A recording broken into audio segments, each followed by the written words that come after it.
प्रणाम, नमस्कार। बहुत स्वागत है आपका उस कार्यक्रम में जिसका नाम है हे प्रभु आनंददाता।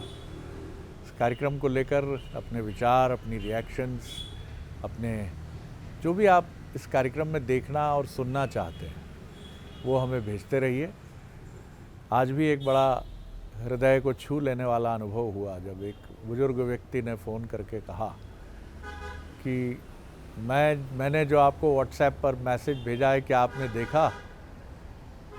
अब चूंकि संदेशों की बाढ़ है और नया साल त्यौहार, तो अब लोगों को ये भी लगता है कि हमने व्हाट्सएप पर जो कुछ भेजा है वो देखा भी गया है कि नहीं। फिर उन्होंने कहा कि जो मैंने विषय सुनना चाहा है, आप क्या उस विषय को जब प्रस्तुत करेंगे तो हमें बताएंगे भी। मैंने उनको आश्वस्त किया है कि ऐसा बिल्कुल होगा, तो आप भी भेजिए।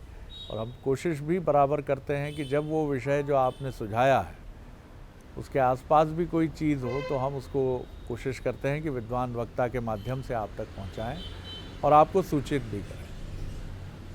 हमारा व्हाट्सएप नंबर 7009694440 आपकी स्क्रीन पर है। और आज हम जिस विषय पर बात कर रहे हैं वो इन दिनों बहुत ही चर्चा में है। चर्चा में इसलिए भी है कि कथावाचकों का एक पूरा संजाल, नेटवर्क हमारे आसपास है। और बहुत अच्छी बात यह है कि कथावाचकों के माध्यम से उस चिरंतन सत्य को एक बड़े श्रोता वर्ग, दर्शक वर्ग तक पहुंचाया भी जा रहा है। क्योंकि जैसा कहा जाता है कि कर्म ही करना आपका निमित्त है। कौन क्या समझता है इस पर तो क्या कहा जाए। हालांकि इसमें ये बहस बराबर होती है।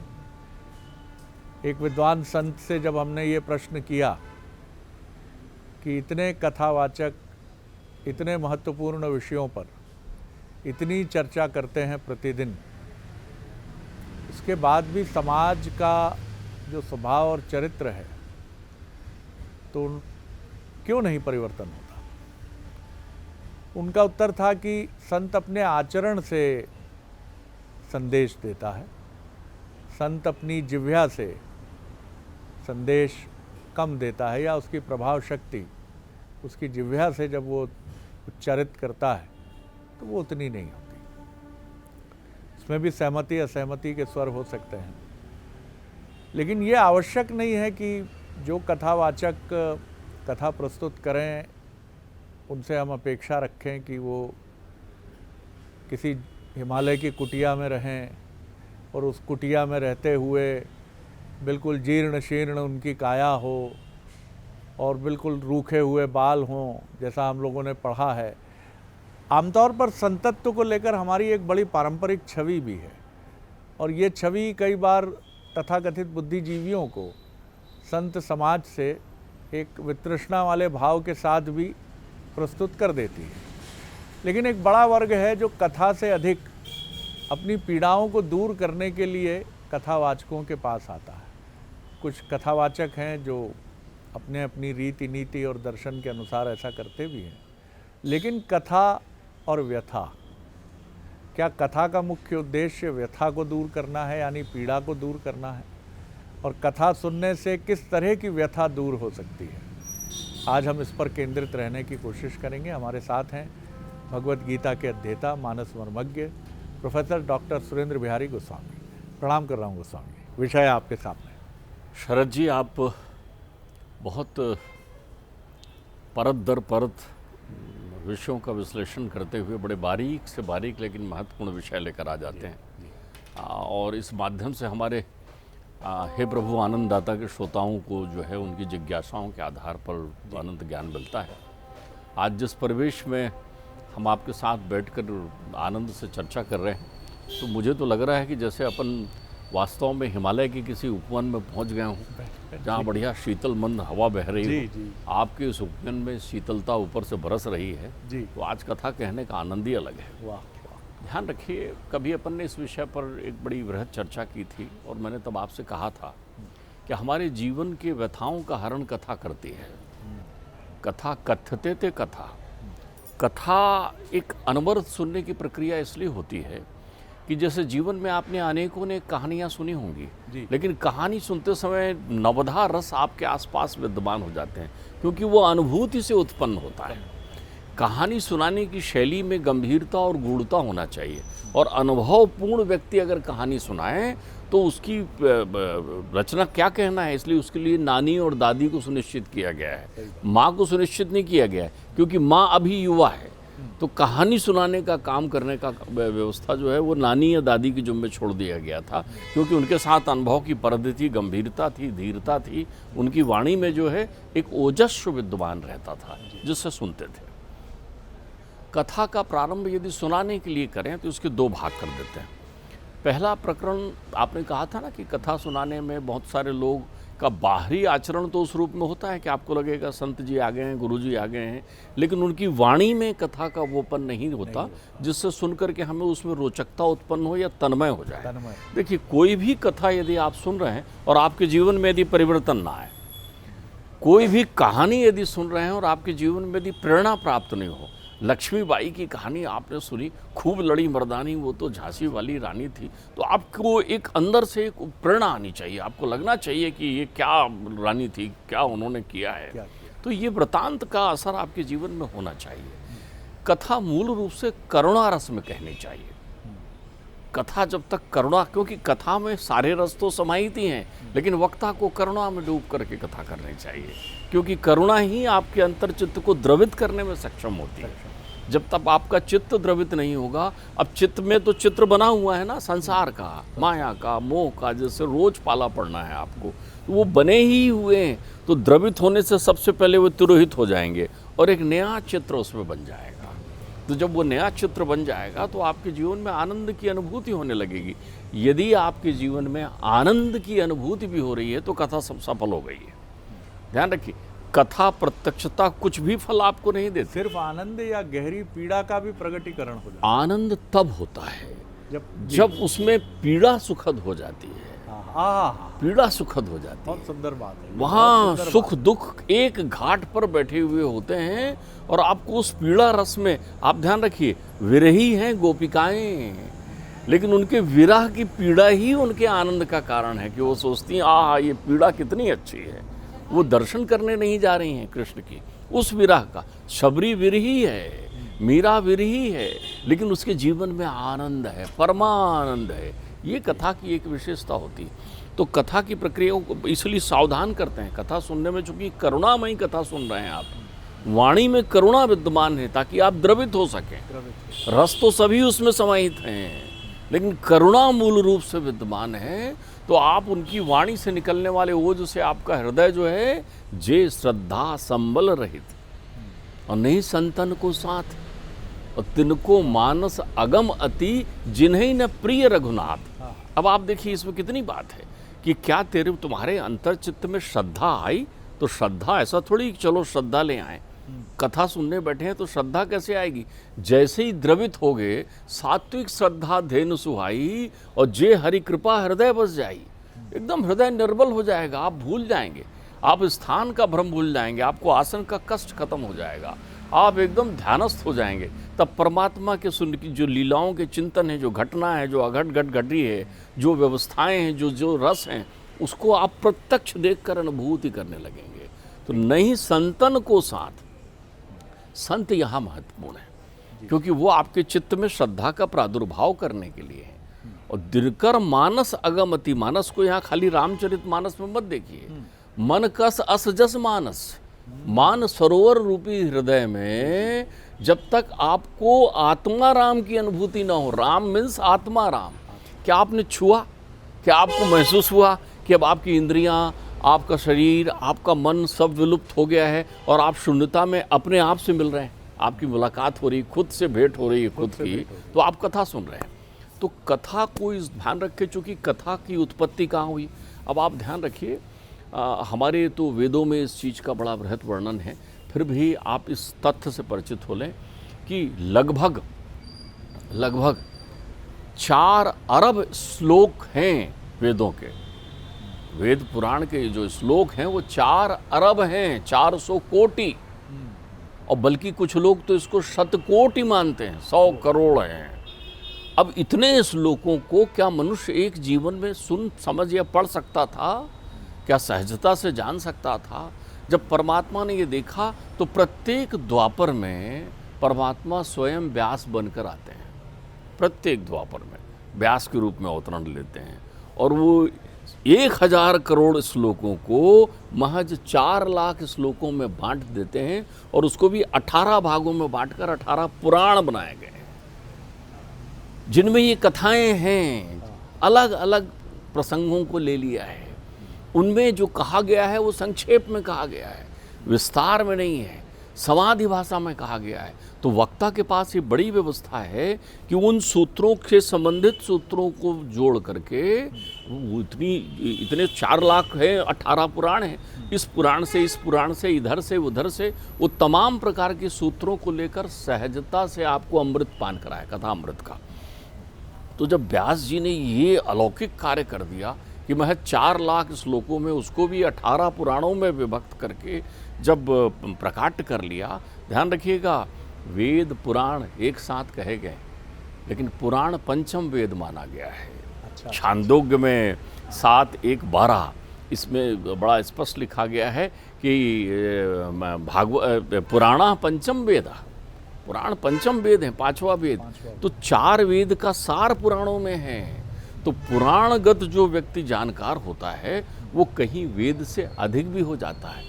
ध्यान रखिए, वेद से अधिक होने का अर्थ वेद का वेदज्ञ से अधिक नहीं, उसमें वेद के बहुत बड़े भाग में निराकार ब्रह्म की व्याख्या की गई है। साकार बहुत थोड़े रूप में बताया गया है उपनिषदों में, लेकिन पुराण में उस साकार को विस्तार कर दिया गया है, जो आपके भौतिक शैली में आपको सुनाई दिखाई पड़ते हैं। तो अब उनकी चिंता हुई शरद जी कि कैसे हम इस पुराणों को जो है सुनाएं। सुनाना कितना महत्वपूर्ण है कि व्यास जी ने जो ईश्वर के साक्षात अवतार थे, पुराण सुनाने के लिए कहा जो मेरी तरह कोई हो लेकिन जरा अच्छा वक्ता हो, मैं तो बूढ़ा हो गया हूँ। तो उन्होंने संतान की कल्पना की, ध्यान रखिएगा, उस वृद्धावस्था में संतान की कल्पना की और उनकी कल्पना मात्र से परमात्मा की लीला से उनकी धर्मपत्नी विटपा जो है अलौकिक रूप से गर्भवती हो गई और सुखदेव जी का प्रकाट्य हुआ है। ध्यान रखिएगा, कथा सुनाने। तो सुखदेव जी कथा का प्रकाट्य कर रहे हैं जो उन्होंने लिखा है। अब व्यास जी के अत्यंत परम प्रिय शिष्य हैं लोमहर्षण ऋषि।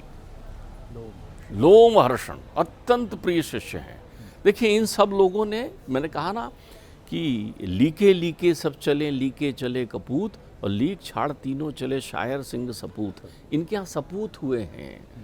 सुखदेव जी सुपुत्र हैं, जिनके अंतर्चित्त में परमात्मा की अनुभूति हो, जो मानव कल्याण की दिशा में कुछ कार्य करे वो सुपुत्र होता है।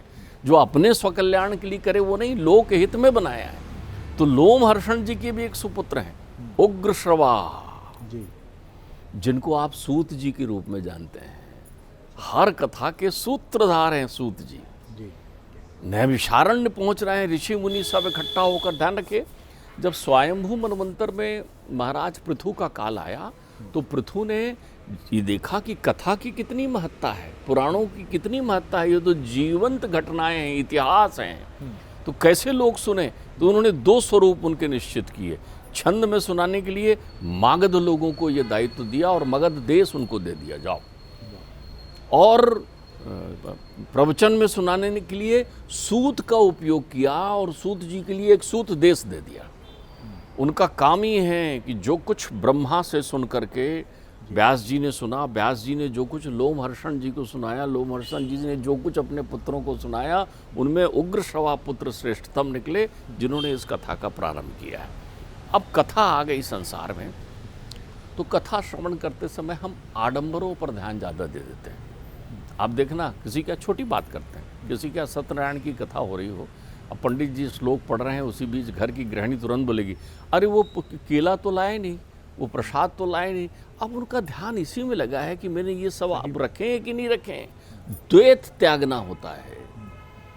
भागवत जी चल रही है तो आपने देखा वक्ता इस बात में चिंता है, आज भीड़ आई है कि नहीं आई है, जरा प्रचार प्रसार हुआ है कि नहीं हुआ है, आज कृष्ण का जन्म है तो थोड़ा देख लो, जरा ज़्यादा लोग आए, भक्त हों।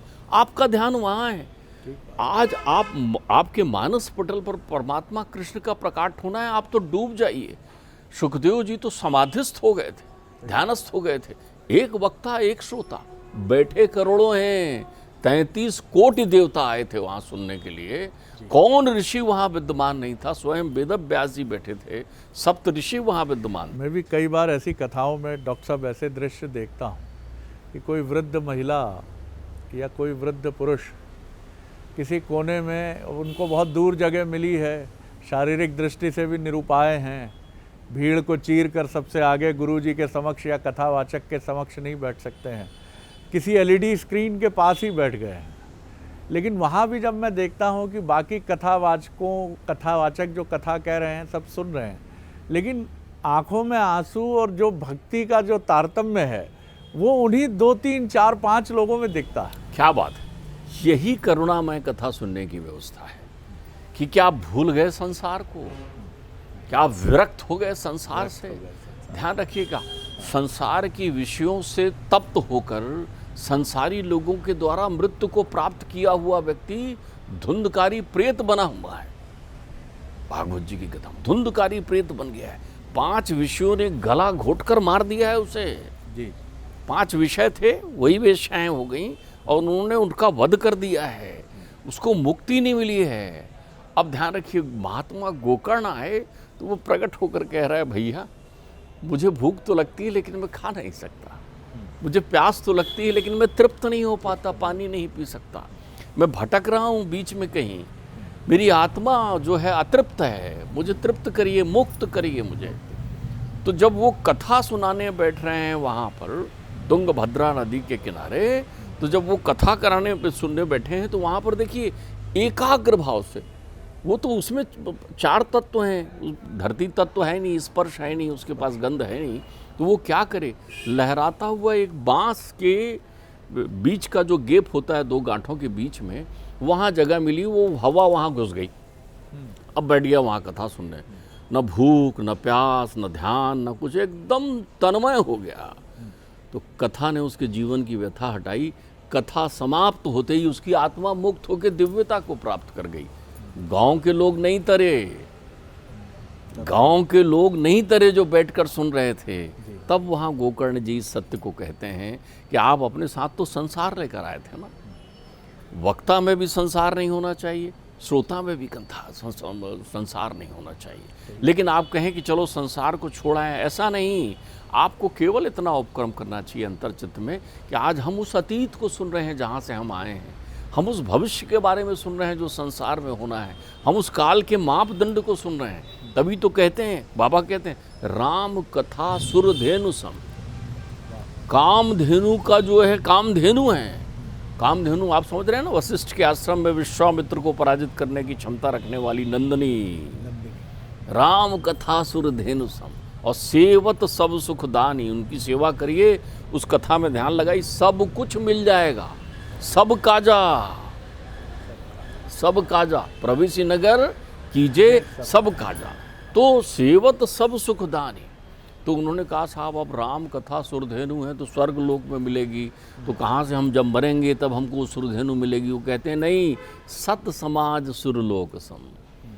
जहाँ पर भी सत समाज बैठा हो, यहाँ संत भी उपयोग नहीं करते। सत का अर्थ होता है जो शाश्वत जगत के यथार्थ को जानकर अपने चित्त को निर्मल रखने की भावना रखता है, परम कल्याण की, वो सत हो जाता है, उसी से बने हैं संत। तो जहाँ भी इस प्रकार की प्रक्रिया हो, आप उस ध्यानस्थ में हो, संसार के आडंबर से दूर रहें। वक्ता को तात्विक विश्लेषण करना चाहिए। समाधि भाषा में लिखी हुई कथाएं, ये नहीं होता कि आज चलो रास है तो सब नाचो, सबको उन्होंने उठाया, कहा नृत्य करो, उनको लग गया रास का मतलब उस दिन हमको डंडा हाथ में लेकर के एक दूसरे को डंडा करते हुए नाचना है, डांडिया करना है, नाच। ये नहीं है रास का अर्थ। रास का अर्थ होता है तन को छोड़ दे और मन को बाहर निकाल, तन से मन को बाहर निकाल और आनंद मुद्रा को प्राप्त हो जा। जिन गोपिकाओं को उनके घर वालों ने शाम की बांसुरी सुनने के बाद शरद ऋतु की उस रात्रि को नहीं जाने दिया था रास मंडप में, वो सबसे पहले पहुंची। कैसे? तन को छोड़ा घर में और अपनी आत्मा के साथ दौड़ी परमात्मा से मिलने के लिए। तो आपके जीवन में व्यथा खत्म होने का अर्थ कोई ऐसी कृपा नहीं होगी जी। कि आपको लड़की आ जाए, शादी हो जाए, लड़का हो जाए, बहू आ जाए, संपत्ति मिल जाए। मत सुनिए कथा, ये तो आपके प्रयत्नों पर है, ये सब कुछ आपको प्राप्त हो जाएगा। लेकिन जो कुछ प्राप्त हुआ है वो अब छोड़ जाना है, तो वो प्राप्त कर लीजिए जीवन में जिसे साथ जाना है। तो आत्मानंद की अनुभूति करने से जीवन की सारी व्यथाओं का अंत हो जाता है। इसलिए कथा सुनते हैं आप। बहुत सुंदर बात है और इसी मर्म को आपको हमको अपने मन में रखना है कि अगर व्यथा का हरण कथा नहीं कर रही है तो क्या वो कथा है? और इसमें कथावाचक का दोष नहीं है। कथा के जो श्रोता आप और हम हैं, हम आए क्यों हैं? रास खेलने के लिए, वहाँ होली का प्रसंग है तो रंग उड़ाने के लिए, अपनी नृत्य शैली का प्रदर्शन करने के लिए संत सभा में या कथावाचक की सभा में, या फिर ये प्रदर्शन समाज में करने के लिए कि हम बहुत धार्मिक व्यक्ति। बड़ी विचित्र सी बात है कि वो 2-2.5 घंटे अगर आप सिर्फ प्रदर्शन के भाव से कथा को सुनने आए हैं कि सब लोग आ रहे हैं, नगर का एक बड़ा वर्ग उमड़ा है और आप भी जाना, आप भी चाहते हैं, नहीं, हम सबके मन में व्यथा है और उसका हरण कथा करती है। तो अगर मन में व्यथा है तो कथा सुनिए, अगर मन प्रसन्न है तो फिर तो कोई बात ही नहीं है, फिर प्रसन्नता से जाइए।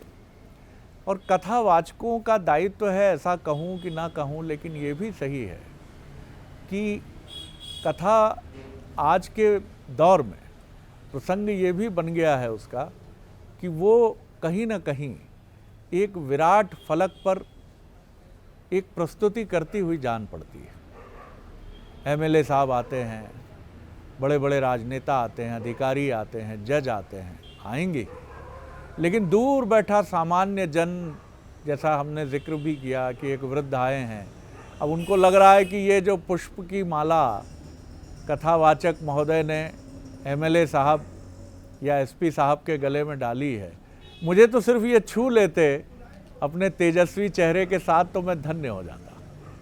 तो इन कथावाचकों के कथा से भरे पंडालों में इनको भी कभी राम की तरह किसी अहिल्या या किसी शबरी के लिए निकल पड़ना चाहिए।